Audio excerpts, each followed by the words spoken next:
it's difficult because it challenges our usual usage. I will put it shortly now, and after several weeks we will come back and you will learn much more to conceive the reality into these two concepts. So, all of us are already socialized, right? Are you socialized into one exactly the same to your neighbor? No. But you have something in common. Socialization means, that's right, to build a biological human or Homo sapiens, biologically defined Homo sapiens, into a specific member of certain society. But that means he or she would have something in common with most of the members of this society. He or she would have something in common with certain group, certain class, certain life world in this society. For example, you are similar to other university students in this society because all of you are university students. First, you have something in common with all members of this society. And secondly, you have something in common with certain group of class, certain group of taste. You all like some kinds of pop music. You all like some kinds of novels. And you belong to certain communities. And the third, at last, you have something totally different from others that belong to yourself. But that belong not to your biologically origin. As a baby, you don't have this specific individualistic taste. You are the only one who combine this pop music and this Hollywood film and this classical novel together. That's your own specific individual taste of art. Nobody is totally the same as you. But how did you achieve this? How did you get all this? Through learning. You learn a lot. You have learned a lot, and you combine them in a specific way to build yourself. You have built yourself always, not follow in the commercial slogan, be yourself, as in Guo Jin in Tiny Times. No, you have always built yourself this way. But this yourself is not so totally different from others. Something in common with all others, something in common with certain others, and something totally different. And just belong to you, but it is by learning, not by birth. By birth, you are almost the same with other babies. But by learning, so by learning means by social. So your individuality, your specific individuality is formed through the long-term process of socialization. So it means individualization must be a kind of, or just the same, but the two sides of one coin, the other side of socialization. And in another way, and you might ask me, but it's different from one society, it's all the homogeneous, and then the other society is heterogeneous. Okay, then we slip into another usage of individualization. It means not individuality building, but it means individual difference. When you mean individual difference, we have some index to tell us this society is more individualized because there are so much differences, so many differences.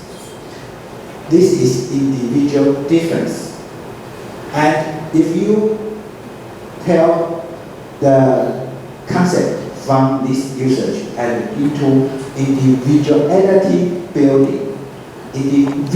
building, then we could say that individualization is, when it is concerned about individual building, it is socialization, certainly. Okay, so this kind of conceptualization brings us to a clarity of these two concepts. They are not necessarily opposite to each other. We can find a way to use them at the same time. Okay, I had planned to tell you all about this at least 3 weeks later, but since someone had written this, and okay, we will talk about it this week, just a little, and later we will come back to these conceptions because it is crucial, it is central to our understanding of learning and teaching, namely of education. Okay, a chance to change, a tool to change. Okay, it is not.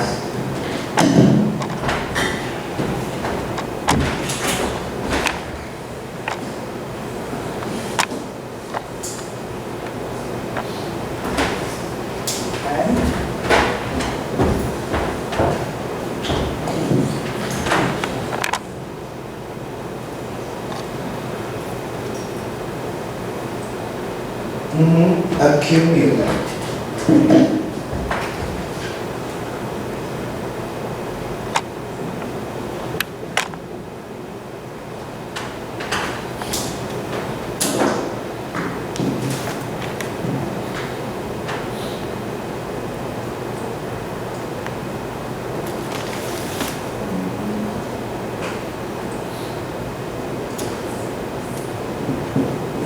Assist.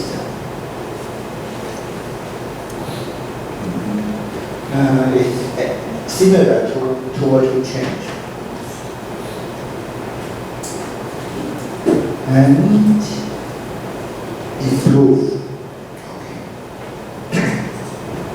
Okay. Similar to a tool to better level. To promote. Okay. An instrument.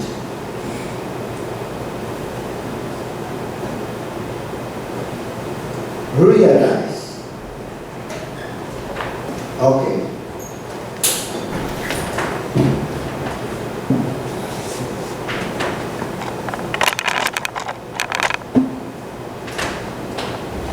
About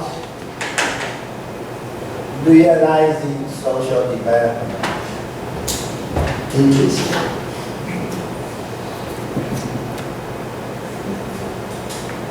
Improve. How? Okay, very, very good. I'm very glad to see all of you have written so many interesting answers. And I would like to invite you, not right now, not this week's homework, but to think about examples to prove your ideas right. Some examples. A specific society, some specific group of individuals, and some actual process in education, some actual process in social development. I think you have already some basic definition. That's very, very good, but that's not enough. We should develop our knowledge from the reality, from our realizing social development, from our understanding of the society. So,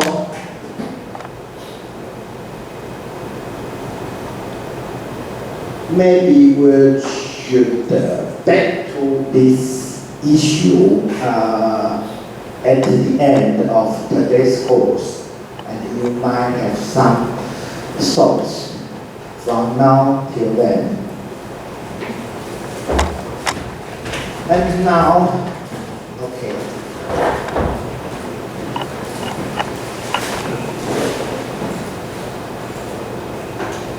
And for example, just a very, very simple example, because that is not really an example, but you already see it about Did You Know, or about Disney film. How should we use your concept into the discussion? Influence, interdependent foundation of social development, or intergenerational delivery, or some tool or some instrument to make change, to make it better, and accumulation or the understanding of social development. It's very, very interesting to apply this concept into what we have already discussed, or what you should imagine and think about them. Okay.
And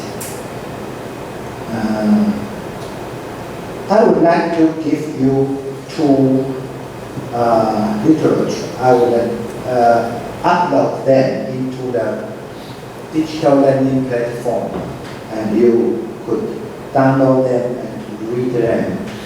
But as I have said, I ask all of you to form groups, and I think 4 persons in one group would be proper to discuss.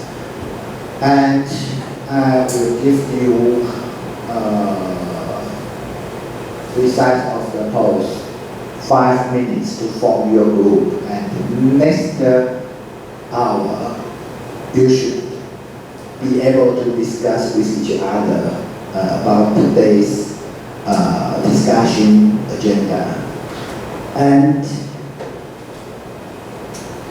I have already told you that in the conference about the Southern Taiwan, the academic conference about the development of Southern Taiwan in 4 weeks. Yes, 4 weeks. In 4 weeks, and I would join with other professors to discuss this topic. Can education change society?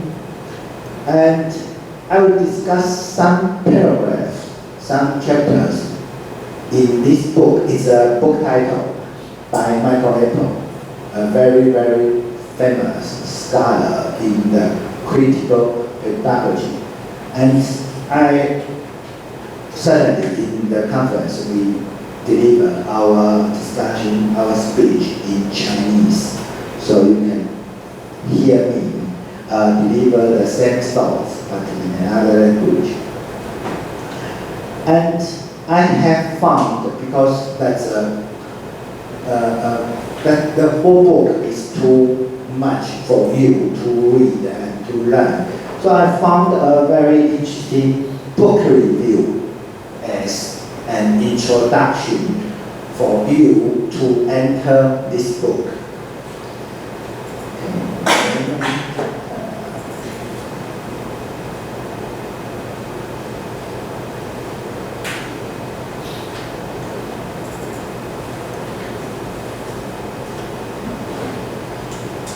Okay.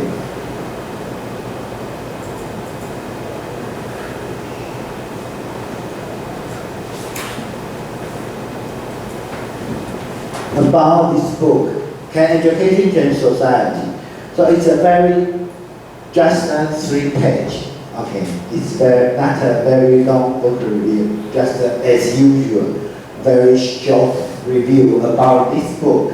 But I think from this book review you can learn something about this book and learn something about the issue, society and education. So you may join with us in the discussion at 24th October.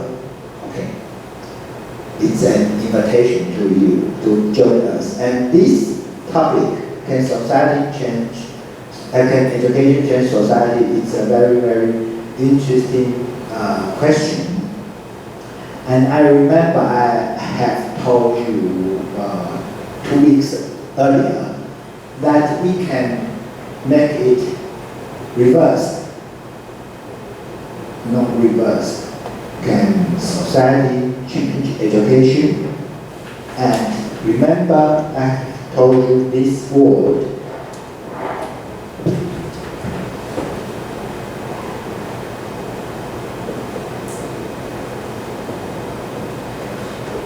Remember? Credentialism in Asia, especially in Asia, is totally different from Europe or America or Africa or the Western Asia. In East Asia, in China, Taiwan, Japan, Korea, in the traditional Chinese-speaking cultural circle and Eastern Asian cultural circle, we emphasized so heavily on credentialism. You must graduate. You must graduate from this or that university. You must be a university student and you must graduate, and you certainly can find a very, very good job and having a very happy future. It's credentialism.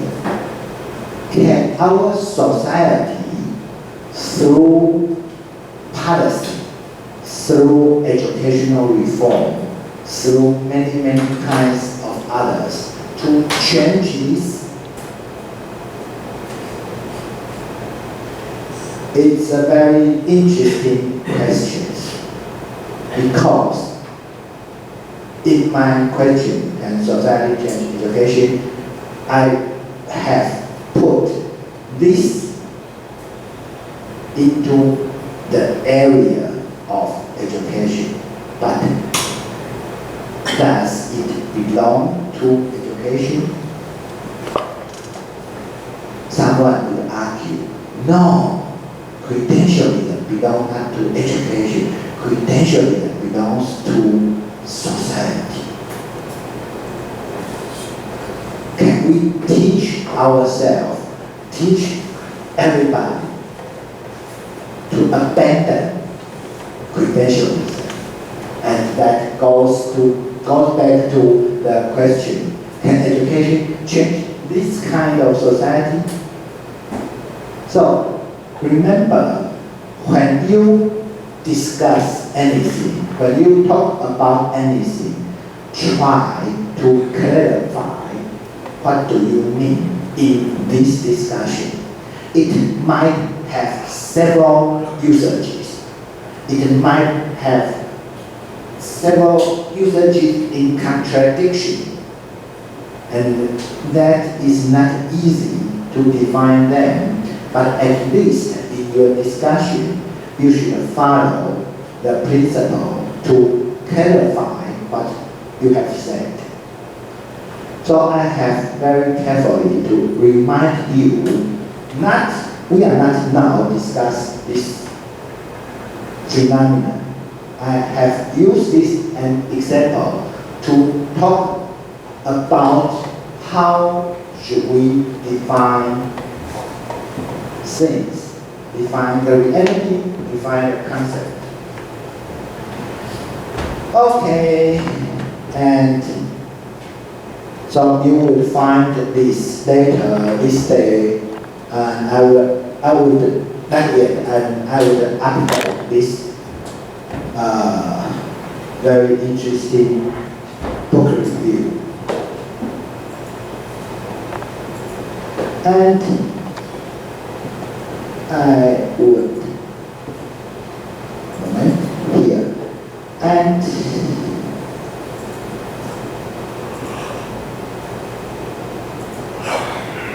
do you like this one or this one? It's the same. Do you like this one? Or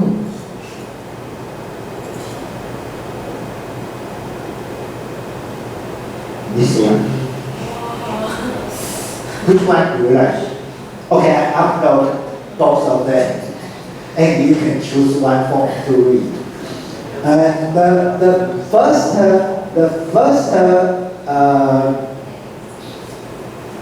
The first academical article to be read and to be presented by one team and to be discussed by all of you is this short passage about the forms of capital by Pierre Bourdieu.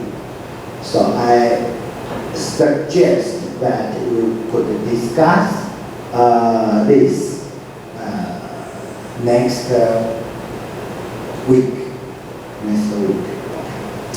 And don't worry, it's not quite long. And certainly you should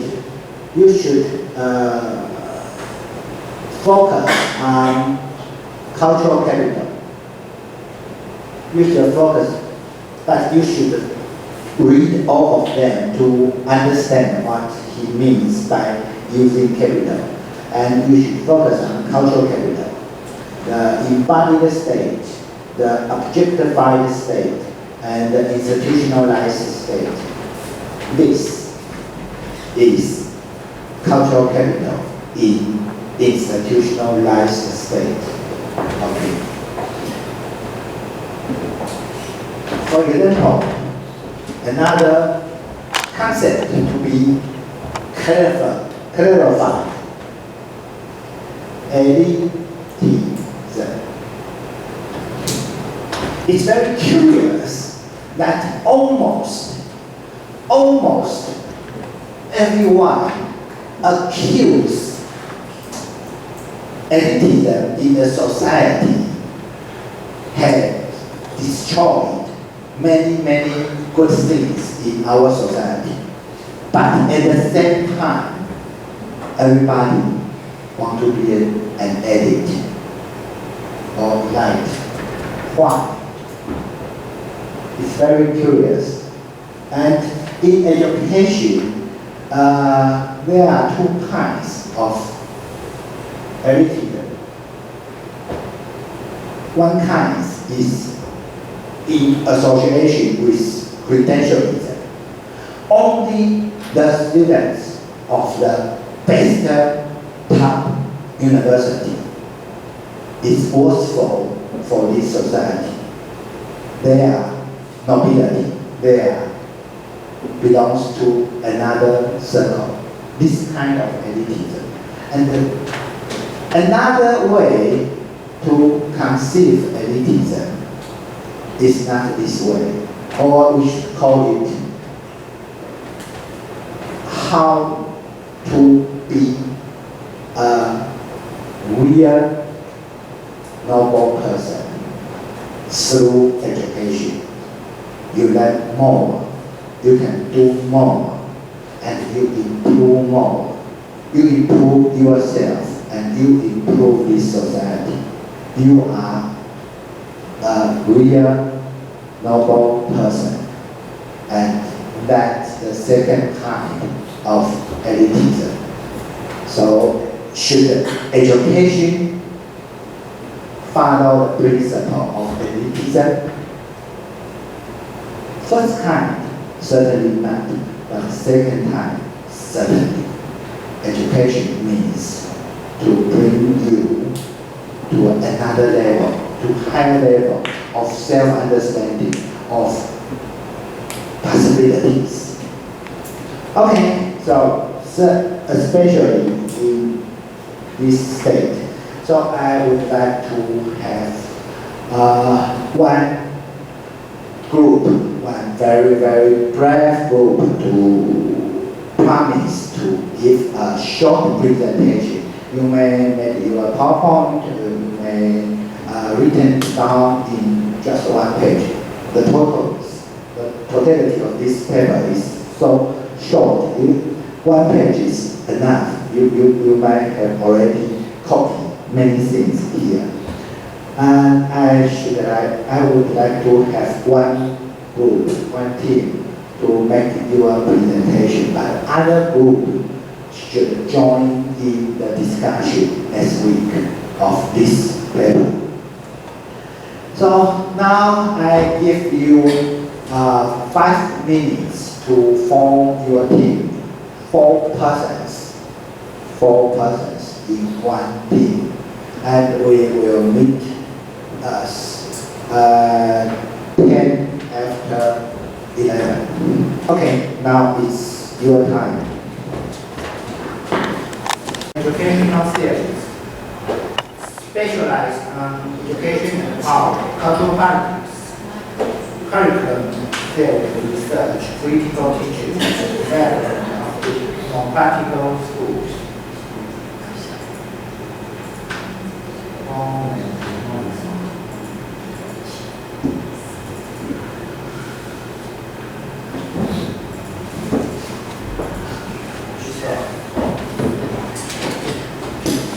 This is another very interesting list.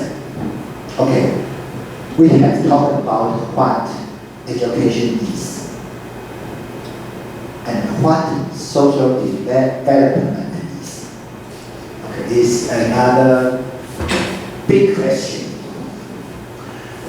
So we would not to repeat what we have done to education and again to social development. So I'm not asking you to write down what social development is, but I invite all of you to read the list. This list is a call for paper. Do you know what call for paper means? Each conference call for all the possible participants to send their papers to join the conference. This is call for paper, and we announce what we need, what we want, what we are going to do, what we look forward to discuss, and so on. And this is the 6th annual conference on development studies in Taiwan. And this conference is joined by many institutes, including ours. And the topic, each conference has its topic. Its topic is regionalism, synergy, and development. So he has the list about what social development concerns. It concerns about theories. It concerns about governance, land-related justice and spatial governance. When government wants your land, but you do not want to give it away. Okay, it's simple enough, okay? And health, environment, climate change, and risk governance.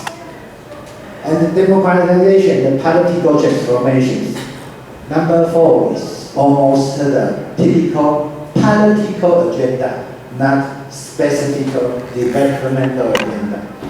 And the social innovation and development, globalization and regionalization, labor and migration, urban-rural community studies, gender and development, ethnic and aboriginal studies, international cooperation, development, and aid. Development and human rights, science, technology, and society studies.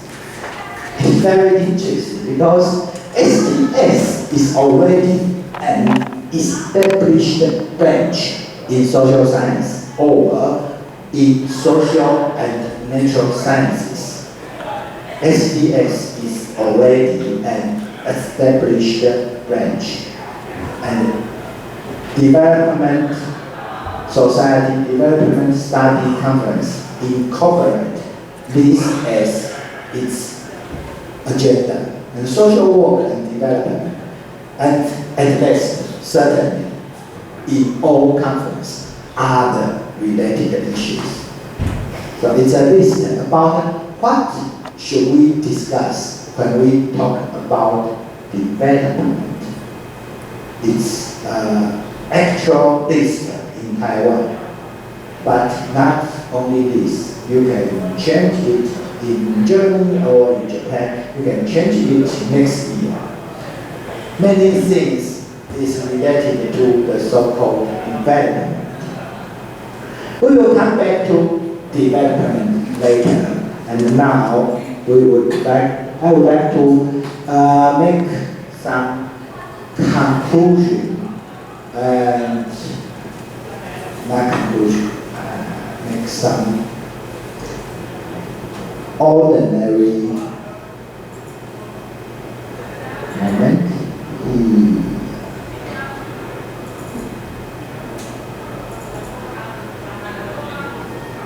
I think you might thought it's better for you to read, but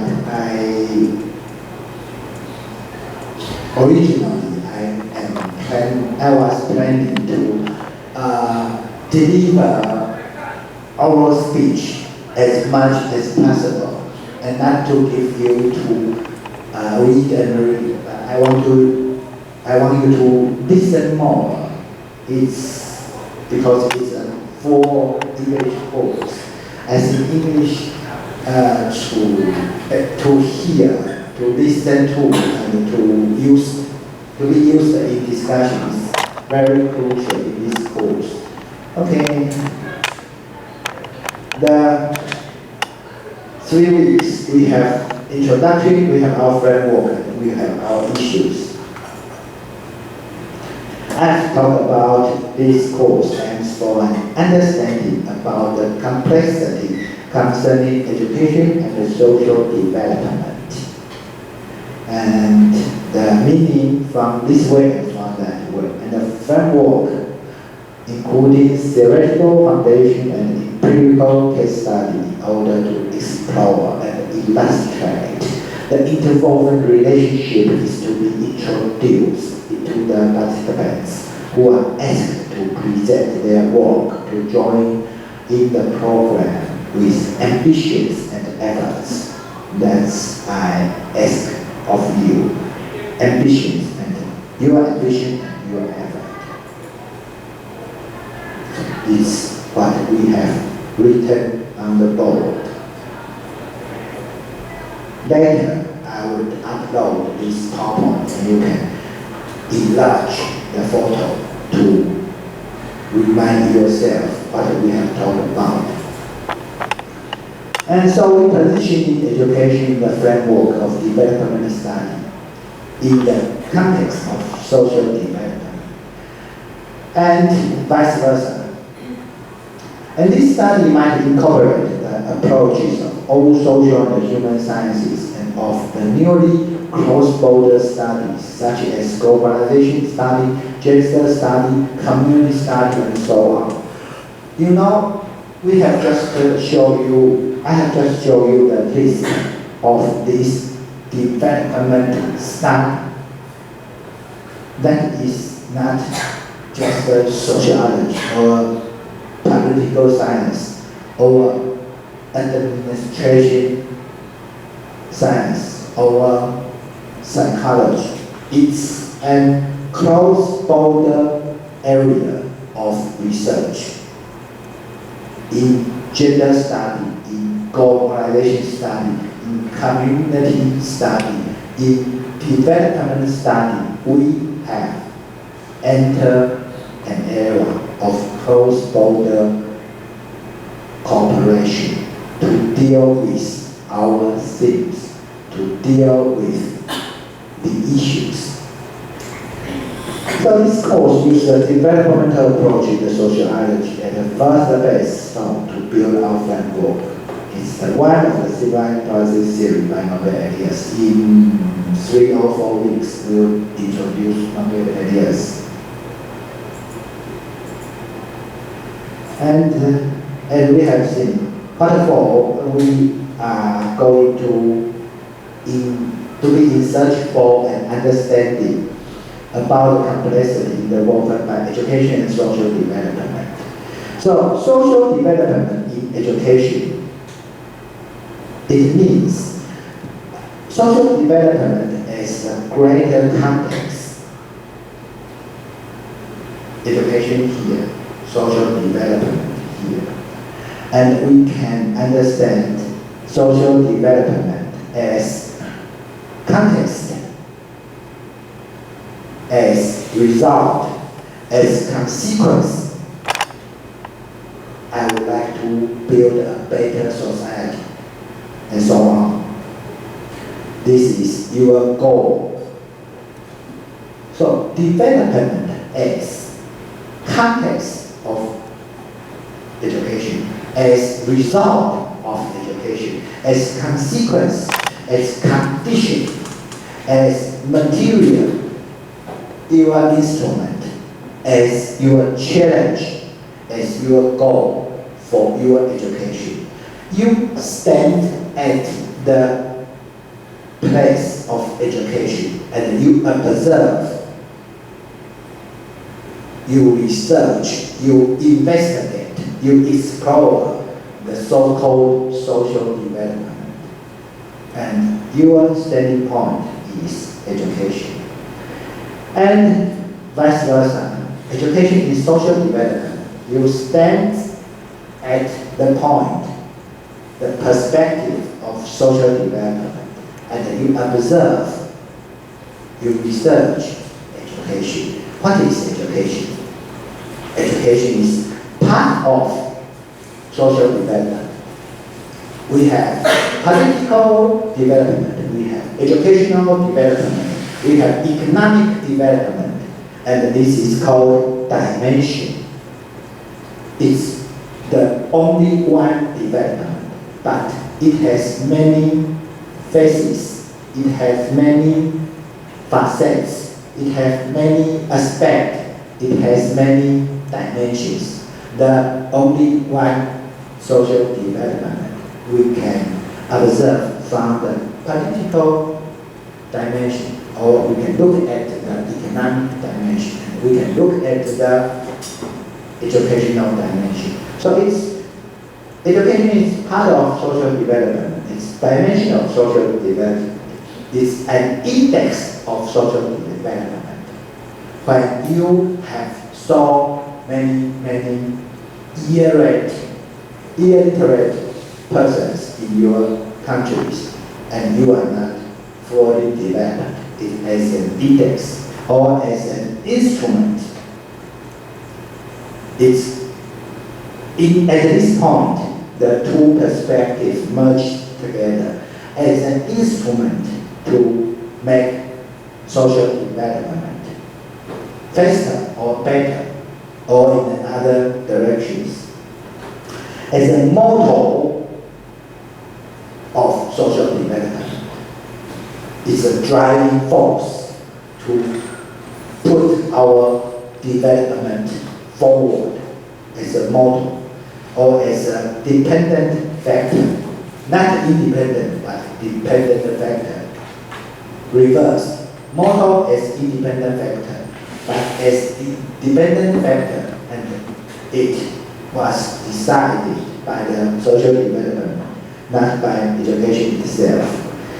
And in the ADCN perspective, individual and social development is the same area of research, but at a different level and from a different dimension to discuss. With emphasis on intergenerational learning process. It is development is individual and social, and education is about intergenerational learning process. So I know it's very abstract, but it offers something to do with your answers. But I can put your answers into another way to be more concrete, more specific, more academic. So you can use this kind of academic usage to discuss the real, actual process in educational and in developmental issues. So what to be done? We have already in 3 weeks. After 3 weeks discussion, we have already maybe a framework, multi-layered and overlapping processes, and an outline with series and agendas, illustrated with case studies.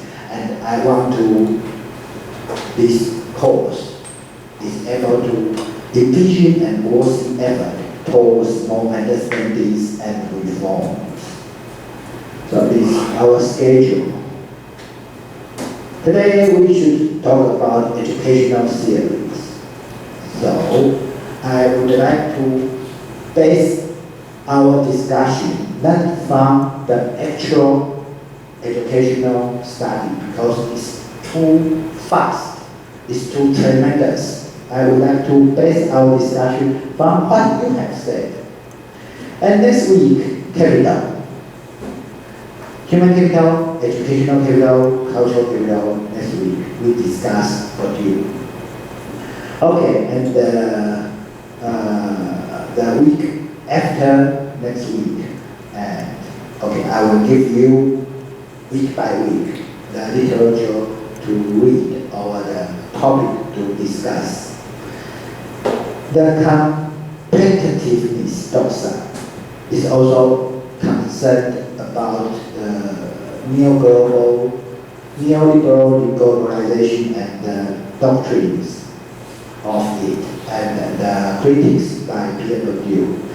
And Bildung's idea I have explained already. Bildung is a German word, but as a foreign word, it's put much more emphasis, not just learning skill, but rather than learning to be human, learning to be educated, to be educated on a higher level. So it's about the theories, and we have a midterm cinema.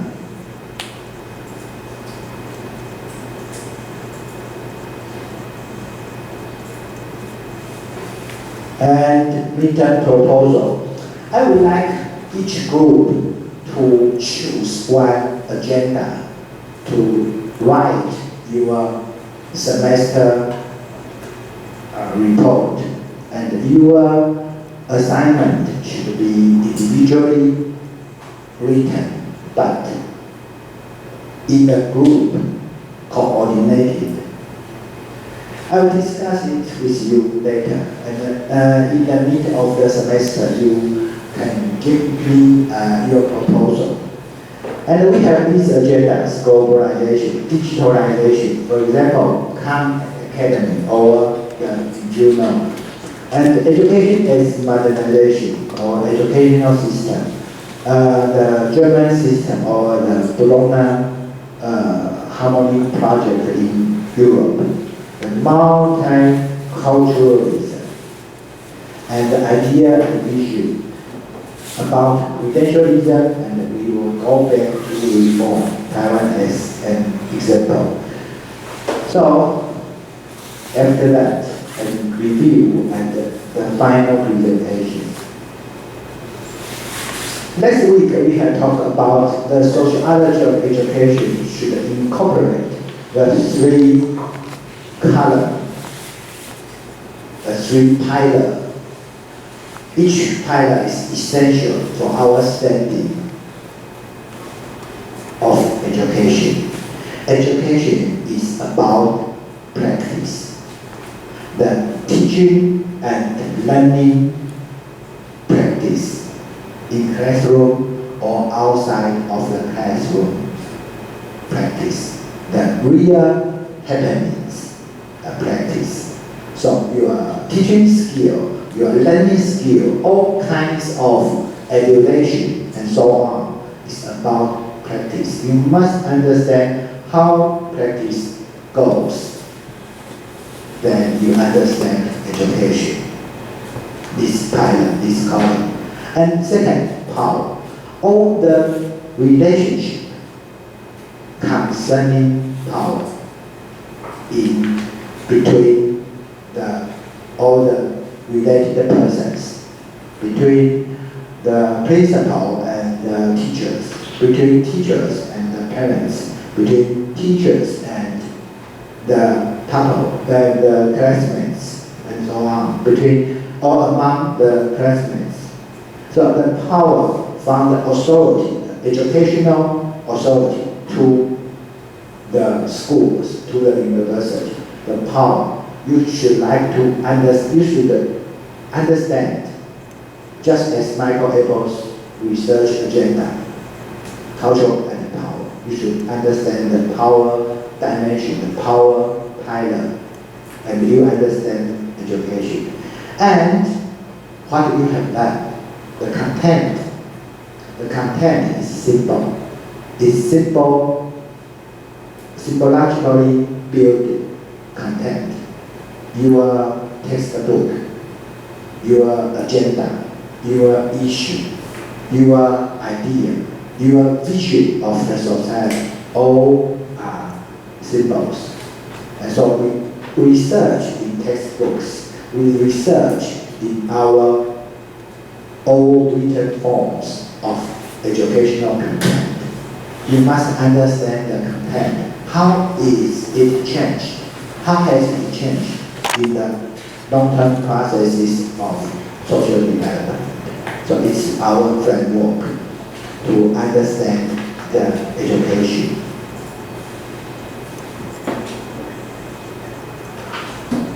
What I have just said, practice in teaching learning duality is the same. Remember, there is a very, very interesting, curious phenomenon in the society. It is said that many teachers has not put the learner at the center of the teaching, but himself, teacher at the center. So we should change our teacher-centered orientation into a learner-centered orientation. Understand? It is widely spread opinion. The students is the center role, plays the center role. The student is center, not the teacher. So we should change our teaching. The premise, the precondition, learner should be put at the center. I totally agree. But I do not understand why it should be the teacher to change themselves, but not the center themselves. If you are now the center, you have the power, and you have the obligation, and you have the possibility to change the form. Not the teacher, the ones no longer at the center. So if you put the learner, the students at the center, it should mean that the students would have much more to do, much more to improve, much more to urge the teachers to teach them. You should be the master in the process, and you should give commands to teachers. But in fact, we ask a teacher to change their teaching techniques. That is rather the much more teacher-centered. You know what I mean? You got much more better teaching technique. Is teacher-centered or student-centered? Is teacher-centered. If you want a real student-centered orientation, you should urge the students to say something, to ask the teachers to do something, to ask the teacher, I want to learn something, you should teach me. In my framework of learning, I have missed something. You should help me to put all the puzzles together. The puzzles, I have missed one piece or two piece puzzle. You as teacher should teach me, because that's my framework of learning. That's what I want. I am the center, and I give command to you, and you should teach me. I don't care your teaching technique. You are not the center. I, the student, is the center. So I give command. So you should teach me what I want. That's the student-centered, real student-centered approach. Before several years, I came back to Germany to visit my Dr. Vater, this is German word, my supervisor of my dissertation. And we have talked with each other about the good old days, and we drink German beer or French red wine, and it's all very, very delightful. And I told him that I got a job in university in Taiwan, and he asked me one question. Each kind of questions in my German study, I can easily answer in a few seconds. That's no problem for me to answer any kind of question. But these questions took me more than 20 seconds to answer. He asked me, what do you students want in your sociology course? And I told him after 20 seconds, in Taiwan, it's not the student's problem, it's the teacher's problem. We are obliged to tell the students, you should learn this, you should learn this. I have to improve my teaching technique, and you should learn this, you should learn this, you should learn this. But in German context, that's different. Each individualization, each individual build his own learning plan, his own or her own learning project.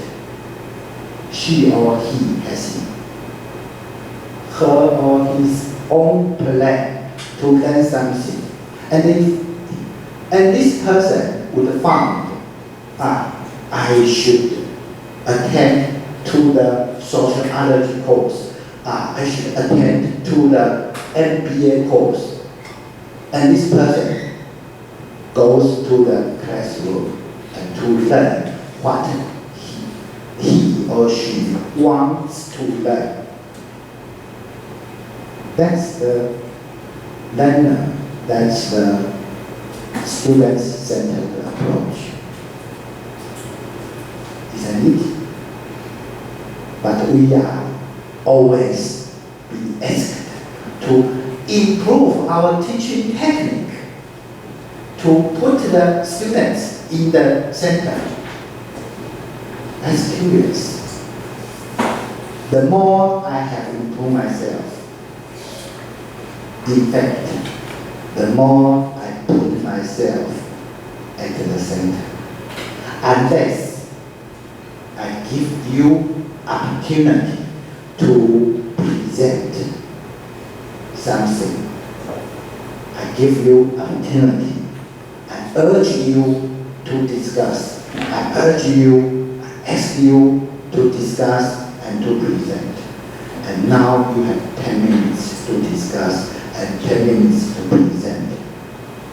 And tell me, using your cell phone. Remember, your cell phone is my teaching instrument in the classroom.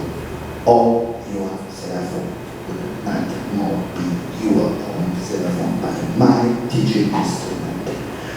Using your cell phone, each group, please sit together to find out what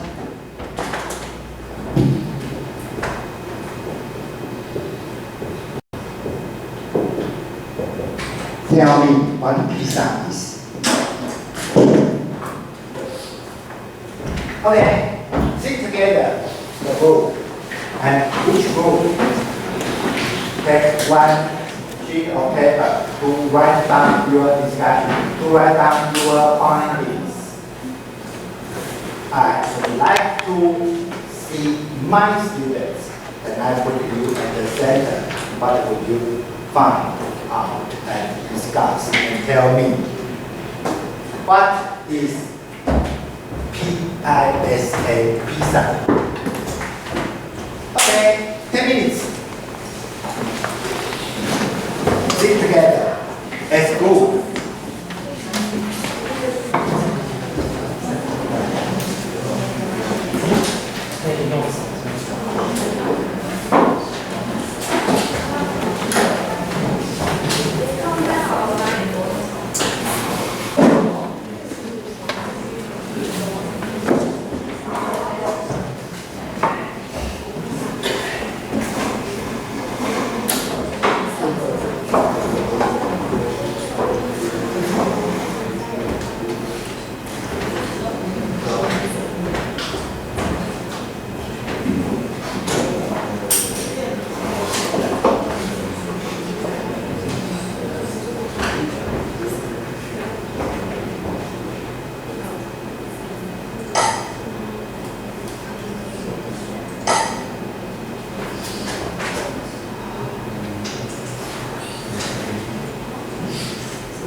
upload your findings here in English.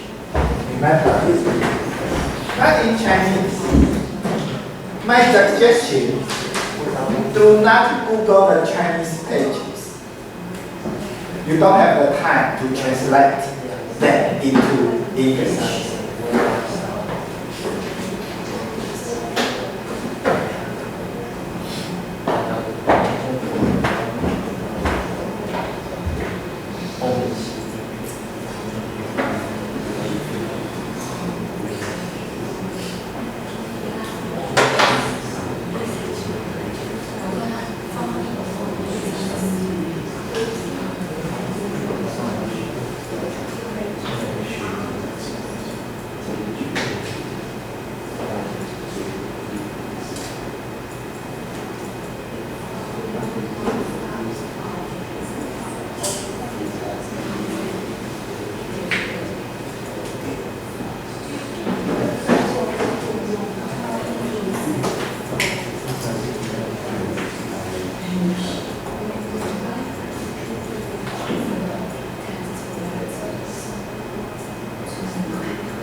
Three minutes.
And what can they do with what they know? More than 500,000 15-year-olds took part in the OECD's latest global education assessment known as PISA. The main focus was on getting on their investment. Asian economies filled the first 7 places. Top performers, like Shanghai in China and Singapore, even extended their lead since the last PISA test. Some countries, like Qatar, Kazakhstan, and Malaysia, have improved a lot, but from low levels. And some countries that have invested in education reform have seen strong results, including Israel, Brazil, Turkey, Mexico, Portugal, Italy, Poland, Germany, and Greece. It is vital to give every student a chance to succeed, and the best performing education systems show that it's actually possible. They have high expectations for every student. Okay, 1 They attract the minute. most talented teachers 1 minute. into the most challenging classrooms. And they combine professional autonomy with a collaborative culture across teachers and schools. Write down and prepare to present your findings. Between 2003 and 2012, Brazil, Mexico, Tunisia, and Turkey saw a significant drop in the share of students performing at the lowest levels, as did Poland and Germany. They managed to narrow the gap between high and low performing students. Some increased equity too, as many low performers are from the poorest families. These are showing a clear gap between the genders. It's in favor of girls when it comes to reading, in favor of boys when it comes to math. And the math gap is particularly wide among the top performers, in favor of boys. What's worrying is that the gap is not just in performance, it's also reflected in the attitudes of girls. Girls have lower expectations of themselves, lower aspirations in math, and lower dispositions. And that in itself can become a very important barrier for their future success. The OECD's PISA test shows that every country can improve its education system. Okay, and the first question, I would like to remind you, I encourage one group, one team of you to be the presenter of produce papers, the forms of capital next week. Which team would like to take the job, take the duty? The first team always has the special bonus.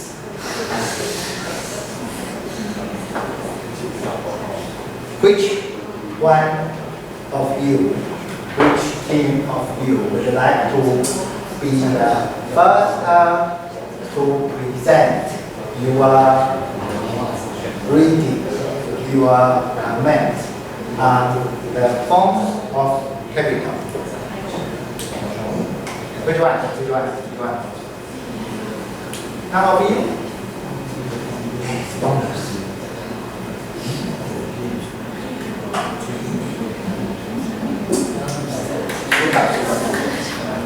Okay, and now please read out what you have found from here. And here, you come here and you please to read it loud. Yes, nobody. Okay.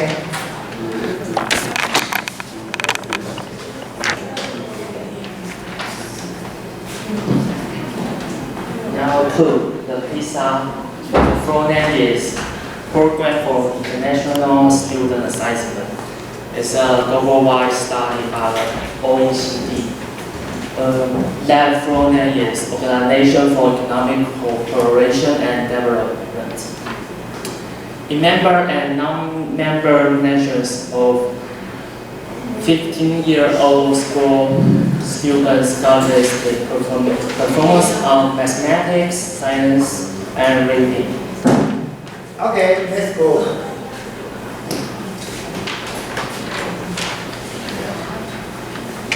Right, we go.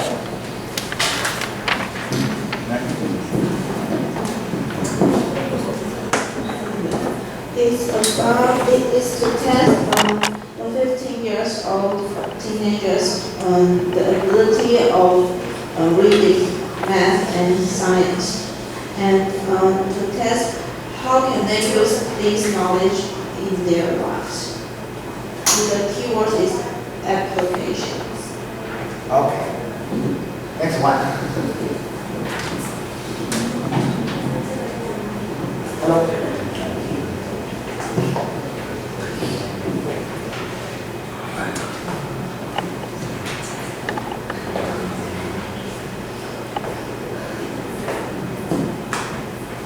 PISA is a worldwide study by OECD in member and non-member nations of 50 years old school performance on math, science, and reading. Okay. And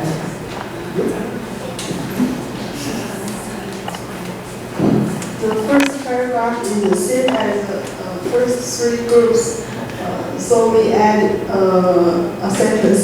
It was first performed in 2000 and then repeated every 3 years. It's done with a view to improving education policies and outcomes. okay, very good. And outcome. Here. Outline the PISA is a program for international student assessment. It's an international study that assesses and compares how well countries are preparing their 15 years old students to meet real-life opportunities and challenges. And take a read, for example, we read newspaper, right? And this PISA includes 3 perspectives to see: the ability of catching the information, or the second is realizing the information, and the third is how this student to think and judgment this information. That's what we found. Okay. And next one.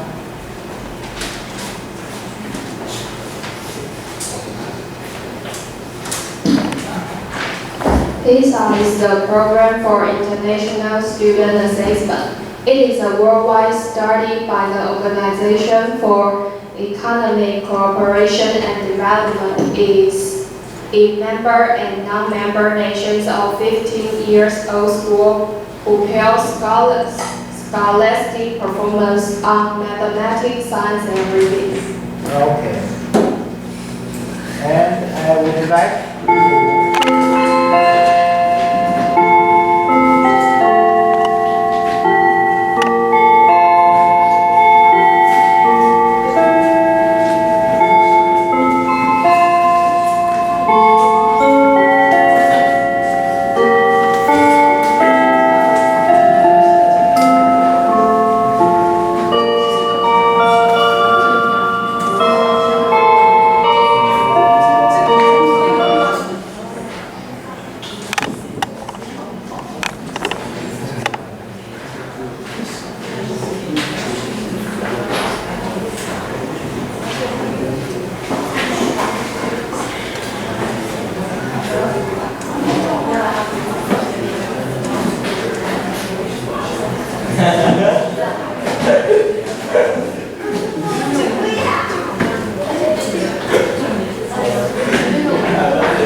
how many words do you need to formulate all findings, all basic information, all your comments, all your opinions? 500 words? Or you think 500 words is too much or too less? Too much. Too much? Okay. How much do you think it is proper? 300. You will tell me, I'm very, very certain, you will tell me I was wrong. So we should ask her for more than 1,000 words. You would admit it next week. We say 300 words, okay. As you wish.